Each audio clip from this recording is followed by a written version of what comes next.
Hi, I'm Evan Carmichael. Welcome to another edition of Ask Evan.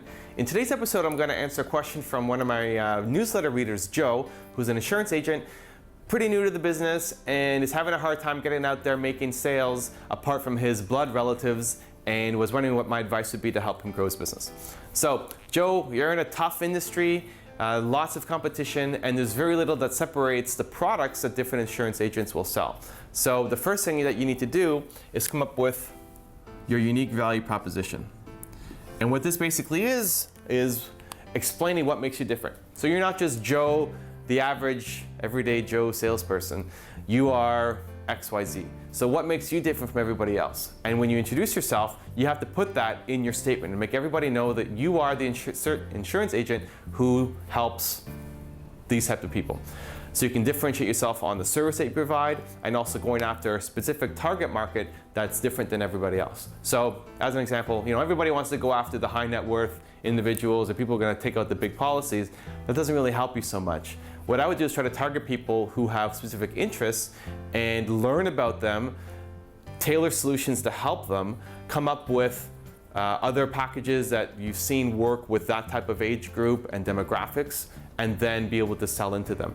You can also use shared interests. So example, if you are a huge baseball fan and you love the Cleveland Indians, part of what you could do is take people to the games when the Cleveland Indians are in town. And you can go after customers who also like the Cleveland Indians. So it's a lot easier for you to connect with them, and it's a lot more fun to do business. So you're not just going after anybody and everybody who needs an insurance agent. You're going after the people who are ideal clients for you and you love working with and you have shared passions with. So identifying first, your unique value proposition. Who is Joe the insurance guy? What do you do that's different from everybody else? And then start defining who your customers are.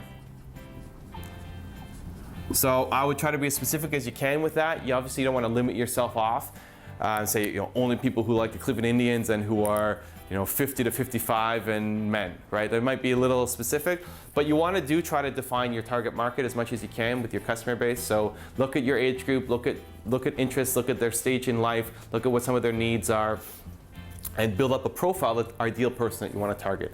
And from there, if you can specialize in those people, and you go and you tell them when you're meeting with them that you specialize with those types of people, and you can show how you've helped people who are like them, they're more likely to want to sign up with you instead of, I'm Joe and I sell insurance to anybody and everybody, right? It's a lot harder to make that kind of sale. So you may be turning away business that you can make some money from but are not ideal clients, and then focus on the ones who are great potential clients for you because you can service their needs. From there, once I can clearly explain why I'm different and I can explain the type of customers that I want to go after, then you can start with your marketing strategy. And for you, I try to look at events to start.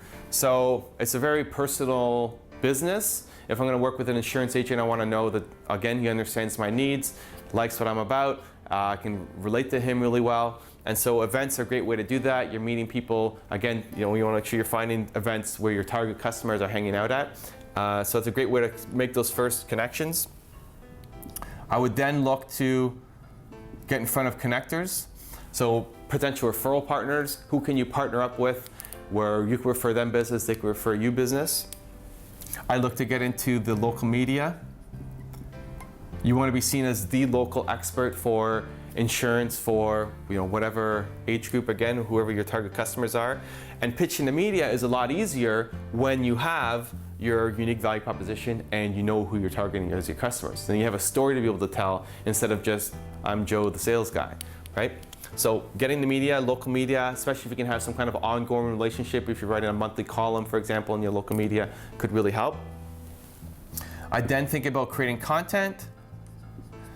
And for here, you'd want to be creating articles and other types of content that, again, are geared towards your target customer, educating them, creating a monthly newsletter that goes out that you also post on your website. So giving them ongoing, useful, helpful content that talks about where they're at with their stage of life that you might be able to help them with, and new products or services that you're coming out with that, again, could be able to help them. And then I'd also create video. And If somebody's meeting you at an event, or they heard about you through the media, or they read one of your articles, a great way to introduce yourself again is through video, especially if you haven't met them yet and it's coming through a connector or media or another source. People, again, this is a very personal business for you. People will make decisions really quickly based on seeing you and hearing you. So if you create a quick video of yourself that goes up on your website, when people land there, they'll be able to learn a little bit about you, kind of see what you like, what you're about. Again, you're talking about these two things, your unique value proposition and the types of customers you like to deal with. And it goes a long way to be able to make a warm welcome online when you haven't actually met somebody face to face. And when I first started my business, my website is off my name, so evancarmichael.com. I kind of hid behind my content, and we did a lot of profiles of famous entrepreneurs, and people started writing in asking about me and who I was.